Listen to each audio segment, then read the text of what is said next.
no novo CPC, nós vamos ter uma parte geral, que condensará todos esses conceitos conhecidos por nós hoje em dia, de jurisdição, competência, partes, capacidade processual, dentre outros institutos, mas trará coisas novas.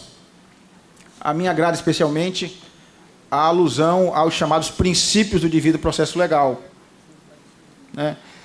Pode parecer um pouco de cultura nossa, brasileira, de a gente não se preocupar em olhar para a Constituição sempre e acima de tudo e antes de tudo.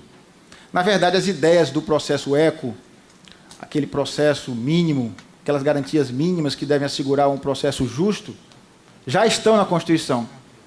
Se todos nós nos preocupássemos em olhar para cima e observar isso fielmente, talvez não fosse necessário nenhum tipo de reprodução na lei inferior desses dispositivos. Mas, de qualquer sorte, valem os dispositivos que agora, no novo CPC, reproduzem esse modelo de processo devido, de processo justo.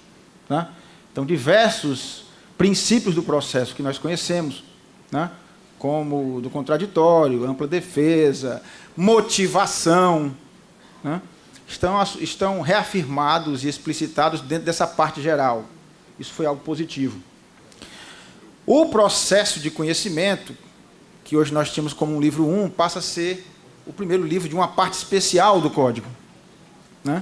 E não mais se chama, assumidamente, livro do processo de conhecimento, mas sim livro do processo de conhecimento e do cumprimento de sentença. Nós sabemos que há algum tempo nós adotamos a ideia de uma hibridez quanto ao condenar e ao executar. Ou seja, tudo numa base única. No futuro CPC, no novo CPC, nós temos, portanto, a partir desse livro, primeiro, um livro assumidamente do processo de conhecimento. Esse livro trará um procedimento comum único, com menos formalidades que o nosso procedimento comum ordinário atual. E o que eu acho muito importante, a desembargadora Iracema tem sido uma incentivadora desse tema, um novo procedimento do processo de conhecimento, carregado com as ideias de mediação, conciliação. É indisfaçável, é inegável a onda crescente que esses meios alternativos de solução do conflito tiveram nas últimas décadas. E não temos como fugir deles. Mas, muito recentemente, aqui no estado do Ceará, nós recebemos a ministra Fátima Nancy Andrighi para falar sobre a aplicação de institutos dessa natureza no plano da execução fiscal. Então, vocês percebem que até aquele território de certa indisponibilidade, doutora Débora, disponibilidade relativa de interesse, passam a ser atingidos por esses modernos institutos. Então, nós vamos ter advogados, juízes, que abrir nossa cabeça também para esses institutos. Advogados, atenção, a ética desse tipo de técnica de solução do conflito é uma ética diferente do processo contencioso comum. É diferente. É uma ética mais rigorosa, de muita transparência, de muita confiança até, de muita lealdade. Ninguém assume uma mediação, por exemplo, esperando ao final desconfiar da solução encontrada ali naquele momento. Ninguém vai para uma arbitragem, ou não deveria ir para uma arbitragem, por exemplo, já pensando na impugnação da sentença arbitral.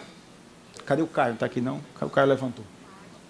Que é um território que ele bem domina. Quer dizer, exige-se uma postura diferenciada dos operadores do direito quando estiverem lidando com esse tipo de técnica.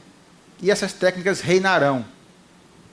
Existirão auxiliares do juízo, talhados, ou que deverão ser talhados, treinados, desembargador Paulo, e aí entra o papel da nossa escola, para esse tipo de atuação. E isso atingirá, inclusive, os foros aqui da tutela provisória, que nós vamos conversar daqui a pouco.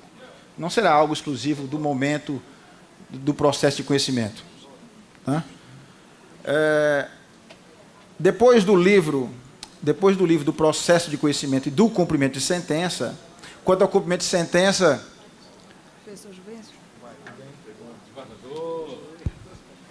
depois um livro do processo de execução, onde vamos ter aí um reforço e um incremento, uma ampliação de muitas novidades que ganhamos no plano da execução, especialmente com as reformas de 2005 e de 2006.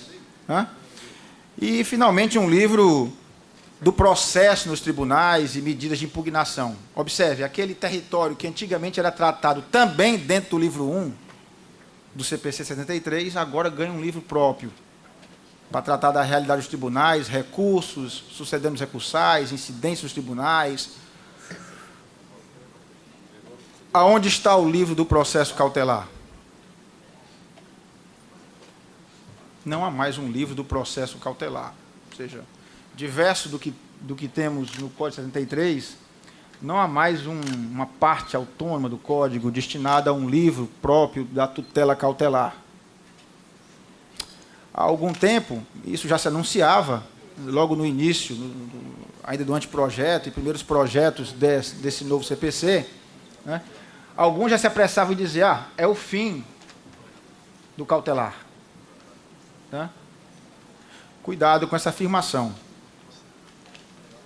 Nunca vai haver esse fim do processo cautelar, ou melhor, vamos chamar mais genericamente, da tutela cautelar ou do fenômeno da cautelaridade em relação ao processo judicial. Isso é uma coisa por demais antiga.